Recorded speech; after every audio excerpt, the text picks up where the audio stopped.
At 3 a.m., my parents texted, "We know you spent $400,000 to save our house, but your sister wants a perfect Thanksgiving without you." I replied with a simple okay. When the day came, they realized what I'd done. I'm Sarah, and I'm 35 years old. This is the story of how my family chose my golden child sister over me one too many times, and how I finally made them understand the consequences of their choices. Let me start from the beginning. Growing up, my sister Emma was always the favorite. She was 3 years younger than me, blonde, bubbly, and could do no wrong in my parents' eyes. I was the responsible one, the one who got good grades, helped around the house, and never caused trouble.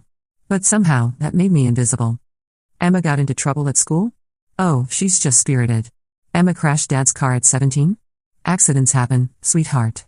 Emma dropped out of college after 2 semesters because she needed to find herself? She's just exploring her options. Meanwhile, when I got a B+ instead of an A in calculus, I got lectured about not reaching my potential. When I wanted to take a gap year to save money for college, I was told I was being irresponsible. When I chose computer science over the pre-med track they wanted, suddenly I was wasting my talents. But I persevered. I worked my ass off through college, graduated summa cum laude, and landed a job at a tech startup that eventually went public. By 30, I was making more money than I knew what to do with. Emma, meanwhile, had bounced between jobs, moved back in with our parents twice, and was currently pursuing her passion as a lifestyle blogger with about 150 followers. The money changed nothing about the family dynamic. If anything, it made things worse. Now when Emma needed something, a new laptop, help with rent, money for a business investment that was really just another get-rich-quick scheme, my parents would give me meaningful looks and suggest I might want to help my struggling sister. "Sarah makes so much money," Mom would say with a laugh when Emma complained about her finances. I'm sure she wouldn't mind helping out her little sister. It was never framed as Emma asking me for help. It was always positioned as me being selfish if I didn't offer. And when I did help, which I always did, Emma would thank me briefly before moving on to the next crisis, while my parents praised her for being family-oriented enough to accept help gracefully. I started keeping track, almost unconsciously. The $800 for Emma's laptop when hers broke. The $1,200 to help her avoid eviction when her roommate moved out unexpectedly. The $3,000 for her to attend a social media marketing course that would change her life. The $2,500 for her car repairs when her transmission died. Another $1,800 when she needed to pay back taxes. The $2,200 for dental work her insurance didn't cover. The $5,000 to help her start her consulting business that lasted 6 months. Countless $300 to $800 emergencies that always seemed to happen to Emma but never to me. Over the 5 years since I become financially successful, I calculated that I'd given Emma nearly $47,000 in small favors and emergency help. Money that I'd earned, saved, and given freely because I loved my sister and wanted her to succeed. Not once did Emma offer to pay any of it back.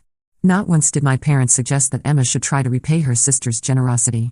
It was simply expected that I would give, and Emma would receive, and everyone would be grateful for how close our family was.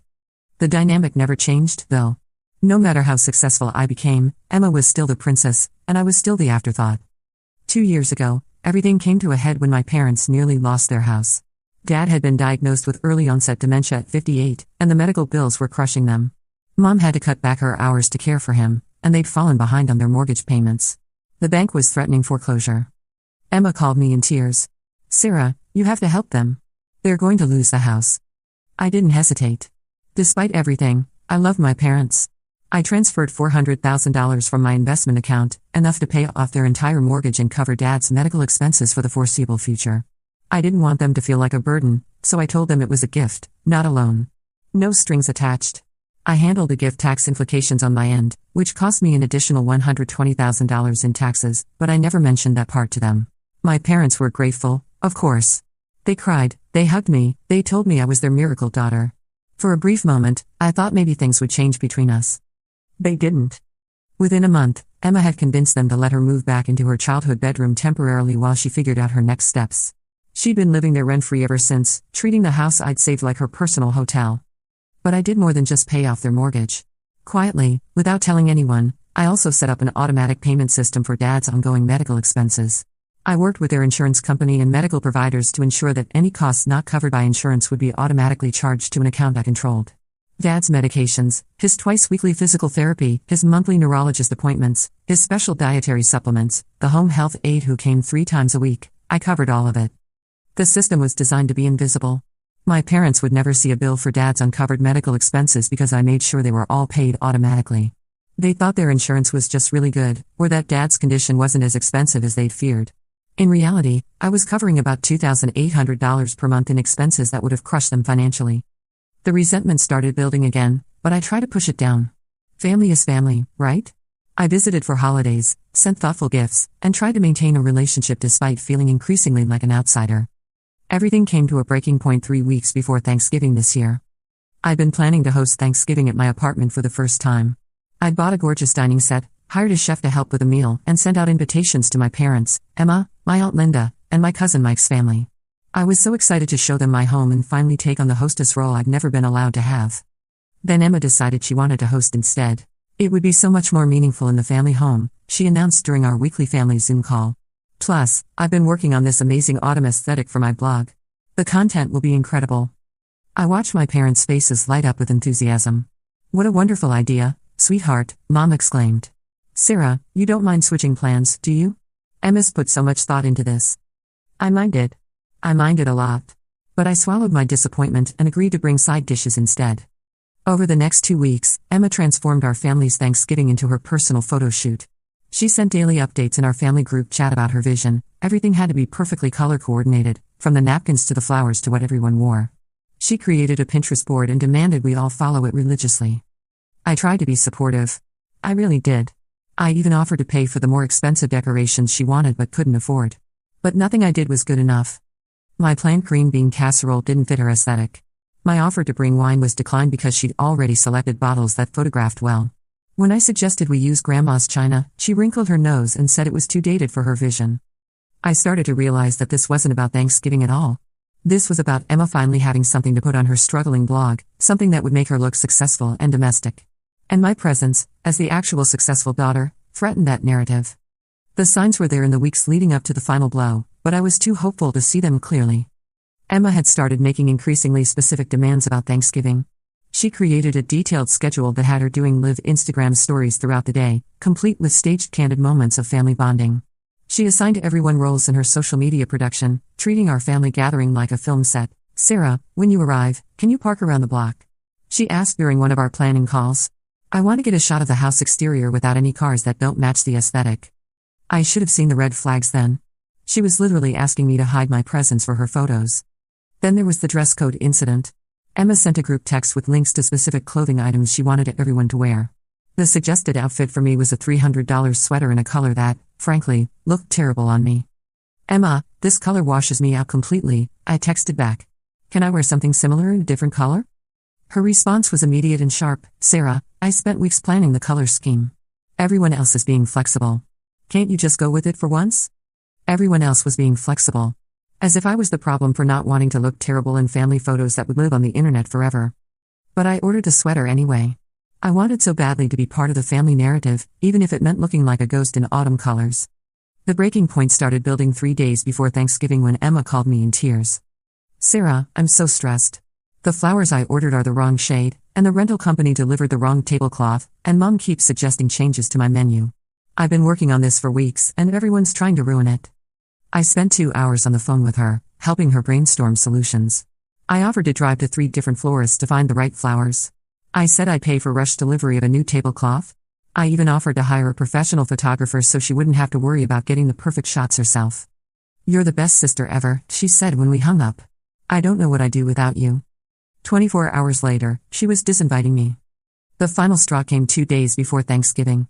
I was working late when my phone buzzed with a text in our family group chat from Emma. Guys, I've been thinking, and I really want this Thanksgiving to be perfect for my content. Sarah, I know you'll understand, but I think it would be better if you sat this one out. Nothing personal. I just need everything to flow naturally, and you know how you can be. Intense. Plus, your outfit choices don't really match the vibe I'm going for. Love you. I stared at the message in disbelief.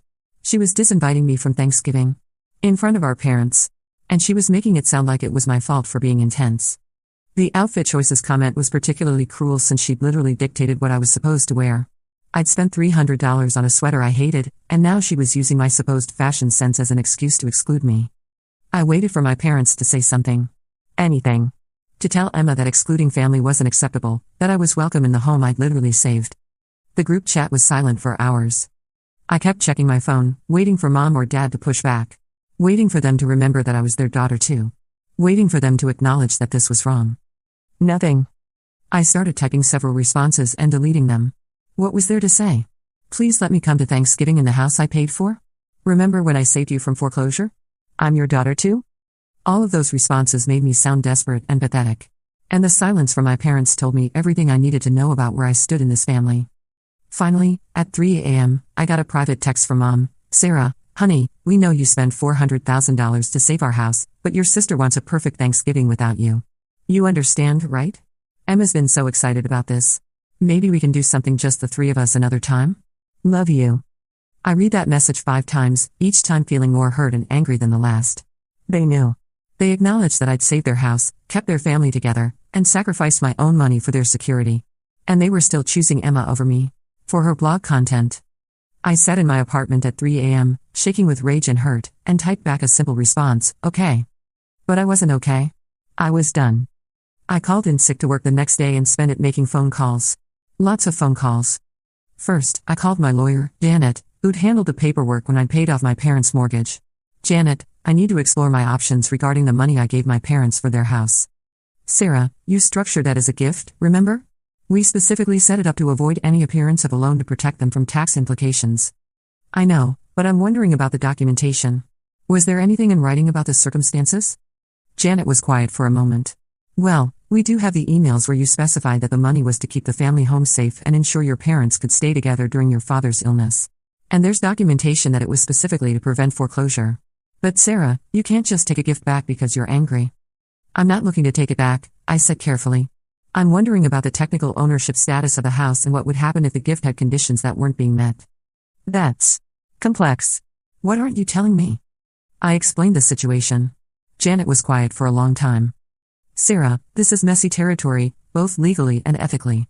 But technically, if you could prove that the gift was made under specific circumstances that are no longer being honored, there might be options. What are you thinking? I need to understand all my options. Can you research it and get back to me? I'll look into it, but Sarah? Be very careful here. This could destroy your family relationships permanently. I think they've already been destroyed. My next call was to my accountant, Robert. Robert, I need to understand the tax implications of that $400,000 gift I made to my parents 2 years ago. Well, you had to pay gift tax on the amount over the annual exclusion, remember? That was a significant tax hit for you that you chose to absorb rather than burden your parents with. Right. And what happens if circumstances change? What if the conditions under which the gift was made are no longer being honored? That gets complicated. Why? Is everything okay? I explained the situation. Robert was sympathetic but concerned. Sarah, if you're thinking about trying to reclaim that money, you're looking at a legal nightmare. And the tax implications would be messy for everyone involved. I'm not trying to reclaim it, I said. I'm just trying to understand all the ramifications of the gift and what my options are going forward. Well, if you wanted to complicate things, you could potentially challenge the gift structure, but that would trigger an IRS investigation that would affect your parents too. It would be ugly. Noted. What else? You could also stop any ongoing financial support. Didn't you set up automatic payments for your father's medical expenses? I had. I'd been automatically covering about $2,800 a month in medical costs that insurance didn't handle, his medications, therapy sessions, home health aid, and specialized equipment. It wasn't something I'd ever mentioned to my family because I'd structured it to be completely invisible to them. Yes, I did. Well, that's entirely under your control. You're not obligated to continue that support, especially if the family dynamic has changed. After I hung up with Robert, I sat in my apartment and thought. I wasn't trying to hurt my parents, but I was tired of being taken for granted. I was tired of being treated like my contributions didn't matter. I was tired of watching Emma get credit for everything while I remained invisible. I made one more phone call, to my Aunt Linda. Sarah, I was just thinking about you. I'm so excited for Thanksgiving tomorrow. Emma's been posting all these beautiful photos of her preparations. About that, Aunt Linda, I need to tell you that I won't be attending. What? Why not? I explained everything, the disinvitation, the text from my parents, all of it. Aunt Linda was horrified. Sarah, this is unacceptable. You saved their house. You've been nothing but generous and supportive. I know. But they've made their choice. I'm not going either, then. And I'm calling your cousin Mike right now. This is ridiculous. Aunt Linda, you don't have to. Yes, I do. This family has taken you for granted for too long, and I'm done watching it happen. True to her word, Aunt Linda called everyone. By evening, I'd received calls from Mike, his wife Jennifer, and even my cousin David from Chicago, all of them outraged on my behalf. One by one, they texted Emma that they wouldn't be attending Thanksgiving either. Emma's perfect family gathering was falling apart. That evening, my phone started ringing. First Emma, then Mom, then Dad. I didn't answer. I was done talking. The voicemails started piling up. Emma, Sarah, this is ridiculous. You're ruining everything. I've spent so much money on this dinner, and now everyone's bailing because you're being dramatic. Just come to Thanksgiving and we can work this out. Mom, Sarah, please call me back. Emma's very upset. She didn't mean to hurt your feelings. Can't we all just get along for one day? Dad, Sarah, it's Dad. I'm confused about what's happening, but your mom says you're not coming to Thanksgiving? Please come, sweetheart. I miss you. That last one almost broke me. Dad's dementia made him forget things, but he always remembered that he loved me. But I couldn't let my guilt override my decision. This wasn't about punishing Dad, it was about finally standing up for myself. Thanksgiving morning arrived, and my phone was surprisingly quiet. I assumed Emma was busy trying to salvage her perfect day. I spent the morning doing something I'd never done before. I treated myself. I went to my favorite spa, got a massage, had a long lunch at an upscale restaurant, and saw a movie. It was the most relaxing Thanksgiving I'd had in years. Around 6 p.m., my phone exploded. Emma was calling, crying so hard I could barely understand her. Sarah, you have to help me. Something's wrong with Dad's medication. The pharmacy says his insurance isn't covering it anymore, and they want $640 for his prescription. Mom's having a panic attack, and I don't know what to do. Then Mom, Sarah, please, I know you're angry, but your father needs his medication. The insurance company says there's been some kind of change in coverage. Can you help us figure this out? I knew exactly what had happened. The insurance coverage for Dad's expensive medication was supplemented by the automatic payment system I'd set up, the one that covered all his medical expenses when insurance fell short. The account I closed 3 days ago. His prescription cost $800 per month, but insurance only covered $160 of it. I'd been automatically paying the remaining $640 every month for 2 years, along with all his other uncovered medical costs. I could have explained this to them. I could have fixed it with a phone call. Instead, I texted back, sorry, I'm busy today. Try calling the insurance company's customer service line. The calls kept coming. Emma called 6 more times. Mom left 3 voicemails. Even Aunt Linda called to tell me what was happening. Sarah, I'm at the house now. It's chaos. Emma's perfect Thanksgiving is just her, your parents, and your neighbor Mrs. Peterson, who felt sorry for them. The food is burned because Emma was too stressed about the medication situation to focus on cooking. Your dad is confused about why his medicine costs so much and your mom is crying. Emma's locked herself in her room because her content is ruined. What did you do? I stopped subsidizing people who don't value me, I replied. Good for you, Aunt Linda said firmly. It's about time. The reality of what was happening at the house painted a perfect picture of the consequences. Emma's Instagram perfect Thanksgiving had crumbled without the family members she'd taken for granted. Her elaborate table setting looked ridiculous with only 3 people around it, just her and my parents. The expensive decorations she bought to create her autumn aesthetic seemed wasteful and shallow when the family was falling apart. Mrs. Peterson, their 70-year-old neighbor, had been invited at the last minute when Emma realized how empty her perfect dinner would look.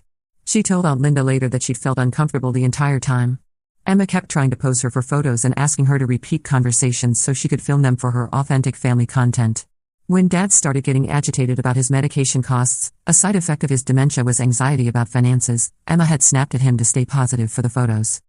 Aunt Linda said Mom spent most of the dinner crying quietly while Emma frantically tried to salvage social media content from the disaster. The irony was perfect. Emma's obsession with creating the appearance of a perfect family had destroyed any chance of actually having a nice family gathering. Meanwhile, I was having the most peaceful Thanksgiving of my adult life. No walking on eggshells around Emma's moods. No pretending to be grateful for being included in my own family. No watching my parents fawn over Emma's mediocre cooking while taking my contributions for granted. For the first time in years, I felt free. The next morning, I had 17 missed calls and a dozen text messages. The most revealing was from Emma. Sarah, I know you're behind this somehow. The medication thing, everyone canceling, all of it. I don't know how, but I know it's you. Please, I'm sorry about Thanksgiving. I just wanted one thing to go perfectly for once. I needed this for my blog. I need something to show for my life. Please help with Dad's medication. I'll do anything. For the first time, Emma was acknowledging that I had power in this family. That my contributions mattered. That there were consequences to treating me like I didn't exist. But it was too late for apologies motivated by desperation. I didn't respond to Emma. Instead, I called Mom directly. Sarah. Oh, thank God. Can you please help us with your father's medication? I don't understand what happened with the insurance. Mom, I need to explain something to you. For the past 2 years, I've been automatically paying $3,000 a month to cover Dad's medical expenses when insurance doesn't cover them. I set up the account quietly because I didn't want Dad to feel like a burden. There was silence. You. What? I've been paying for Dad's medicine, his therapy, his special treatments. Everything the insurance doesn't cover. That's why you've never had to worry about those bills. Sarah, I had no idea. Why didn't you tell us? Because I didn't want gratitude or praise. I just wanted to help. But when you chose Emma's blog content over having your daughter at Thanksgiving, after I saved your house, after I've been quietly supporting Dad's care for 2 years, I realized that my contributions don't actually matter to this family. Mom was crying. Sarah, we never meant. You did mean it, Mom. You knew exactly what you were choosing. Emma's perfect aesthetic over your daughter who's been holding this family together financially. So I stopped the automatic payments. If Emma's blog is more important than having me at family gatherings, then you can figure out Dad's medical expenses without me too. Sarah, please. We can't afford his medication without your help. The insurance only covers 60% of his prescriptions. I know. I've been covering the other 40% for 2 years. Please, we're sorry. Emma's sorry. It was a mistake. Mom, I need you to understand something. This isn't about one Thanksgiving dinner. This is about a lifetime of being treated like my contributions don't matter, while Emma gets praised for doing nothing. I'm tired of being invisible in my own family. You're not invisible, Mom. You texted me at 3 a.m. to tell me that Emma's perfect Thanksgiving was more important than having me there, despite the fact that I saved your house. How is that not making me invisible? She couldn't answer that. I'll pay for Dad's medication this month, I said finally. But things are going to change. No more automatic payments. No more blank checks. If you want my help, you're going to have to ask for it and acknowledge what I'm doing. And Emma needs to understand that actions have consequences. What do you mean? I mean that if she wants to exclude me from family events for her social media content, then she can't also expect me to bankroll the family finances. She can't have it both ways. I transferred the money for Dad's medication that afternoon, but I didn't restore the automatic payments. From now on, they would have to ask for help, and I would decide case by case whether to provide it. The aftermath was swift and dramatic. Emma's blog, which had been struggling for relevance, took a final nosedive. Her 150 followers had been expecting to see her perfect family Thanksgiving content, but instead, they got radio silence. When she finally posted a week later, it was a rambling, self-pitying post about unexpected family challenges that came across as tone-deaf and entitled. The comments were brutal. Maybe focus less on aesthetic and more on actual family relationships? Wrote one follower. This sounds like privileged people problems, commented another. Your sister probably had a good reason for not showing up. Maybe look at yourself instead of blaming family challenges, said a third. Emma deleted the post within hours, but screenshots had already been shared in several Facebook groups about influencer fails. Her attempt to monetize our family dysfunction had backfired spectacularly. But the real consequences were financial. Without my quiet support, my parents were struggling with bills they hadn't had to think about in 2 years. Dad's medication was just the beginning. There were co-pays for his therapy sessions, costs for his special dietary supplements, fees for the medical equipment that made his daily life easier. I'd been covering all of it automatically, without fanfare or recognition, for over 2 years. The total monthly cost was usually around $2,800, but I'd structured it to come out of an account I'd set up specifically for their medical needs. They'd never had to see the bills or worry about the costs because I'd handled everything silently through automatic payments to their healthcare providers. Now they were getting every bill, seeing every charge, confronting the true cost of Dad's care for the first time since his diagnosis. Mom called me every few days with a new financial crisis. The home health aide who helped with Dad's physical therapy. The special bed that prevented pressure sores. The modified shower equipment that let him bathe safely.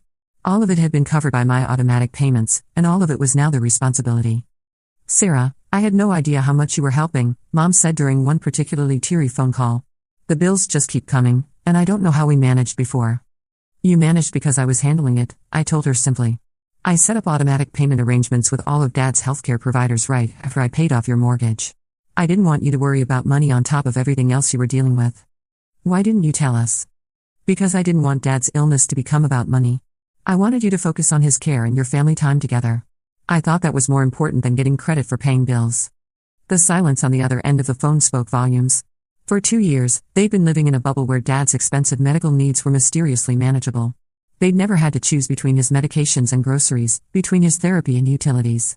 I'd made sure all his uncovered medical expenses were automatically paid without them ever seeing a bill. And they'd had no idea. Mom called me every few days, updating me on Dad's condition and hesitantly asking if I could help with specific medical bills. I helped with some and declined others, depending on whether the request came with genuine appreciation or felt like an entitled demand. Emma tried to reach out multiple times, but her apologies felt hollow. She was sorry she got caught, sorry there were consequences, but she wasn't sorry for the years of taking me for granted. The extended family was firmly on my side. Aunt Linda made it clear to my parents that their treatment of me was unacceptable. Mike and Jennifer started inviting me to their family events explicitly, making sure I knew I was valued and wanted. 3 weeks after Thanksgiving, Emma moved out of my parents' house. She couldn't afford to live there without a job that actually paid money, and the tension had become unbearable. She moved in with a friend and finally got a job at a marketing agency, a real job with real responsibilities. The house felt different when I finally visited in December. Emma's Instagram props were gone, the fairy lights, the perfectly arranged throw pillows, the artificial autumn leaves that had been scattered artfully around the living room. It looked like a home again instead of a stage set. Dad seemed more relaxed too. Without Emma constantly positioning him for photos and asking him to repeat conversations for her content, he could just exist in his own space without performing for an audience. "I missed you at Thanksgiving," he told me when I hugged him. "Hello. Emma said you were busy, but I kept looking for you." Mom overheard and started crying. "Dad, Sarah wasn't busy. We made a mistake." "What kind of mistake?" Dad asked, his forehead creased with confusion. "We let Emma exclude Sarah from Thanksgiving," Mom said quietly. "We chose Emma's wants over Sarah's feelings, and it was wrong." Dad looked at me with a clarity that sometimes broke through his dementia. "That was stupid," he said simply. "Sarah's the one who takes care of everyone. Why would you not want her at Thanksgiving?" From the mouth of a man with dementia came the clearest assessment of the situation anyone had made. The conversation that followed was the most honest my family had ever had.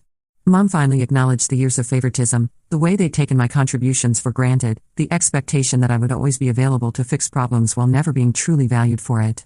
"I think I was threatened by your success," Mom admitted. "Emma needed us, and that felt good.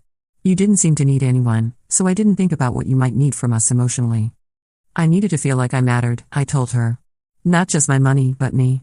I needed to feel like I was a valued member of this family, not just an ATM that occasionally shows up for holidays. You do matter. You've always mattered."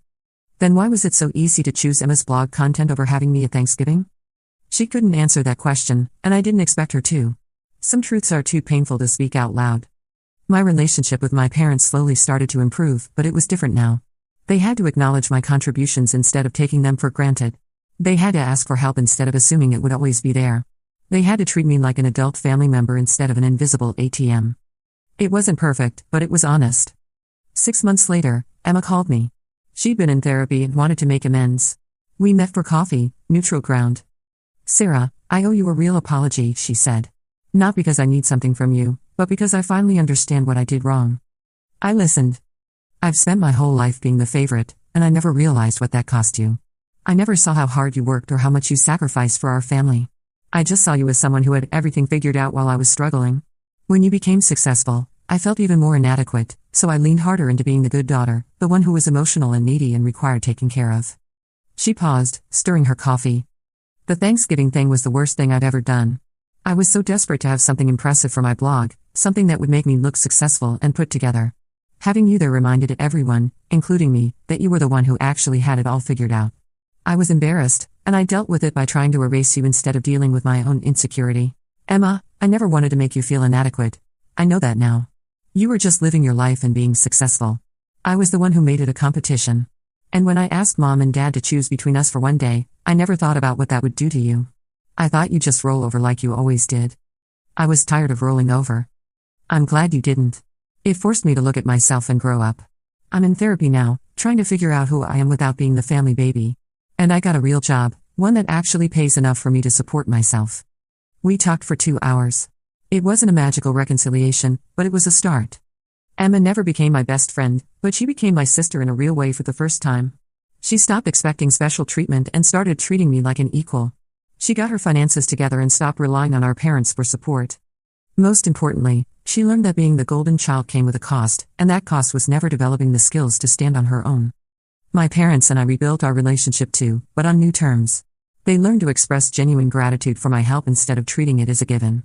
They made an effort to show interest in my life, not just my bank account. And they never again asked me to sacrifice my dignity for Emma's comfort. The $400,000 I spent to save their house was worth it, not because it kept them from foreclosure, but because it finally forced them to see who I really was and what I'd been doing for our family all along. Sometimes the most powerful thing you can do is simply stop doing everything you've always done. People don't appreciate what they have until it's gone, and that includes family members who take your love and generosity for granted. I learned that I don't have to set myself on fire to keep other people warm. I learned that being the responsible one doesn't mean being the invisible one. And I learned that saying okay to being excluded was the first step toward demanding to be valued. That 3 a.m. text changed everything. Not because it was the worst thing my family had ever done to me, but because it was finally so blatant that I couldn't pretend it was okay anymore. Sometimes you have to lose your family to save yourself. And sometimes, if you're lucky, you find a better version of your family on the other side.